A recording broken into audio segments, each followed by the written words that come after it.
ቢነገር ማያልቅ ቢወራ ባናቁት ነፍሴ ለሷውና በሀሳብ ስትራቆት ሽምጥ ጋላቤ ወለላዋ ሁናለች በብሶት ሁናለች በብሶት ላላላላ ወለላዋ ወለላው አይኗን እንደ ኩራዝ እያንቀለቀለች ድሮም እናቲቱ ሰው ገዳይ ነበረች አሁንም ልጅቱ በጦረኛው አይኗ አልፋ አልፋ ጀመረ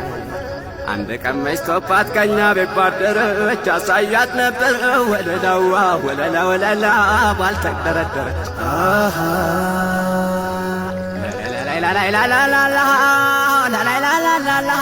ወለላዋ አለማታው ወደ ቆቧ ቀናው ጥሙጋናው አጃሷን የቃኝ ጠረኔስ ተጎዳ በጣም ተሰቃየ በማይዘለቀው ፍጹም በማይዘለቀው በባሏ የቀና አሃ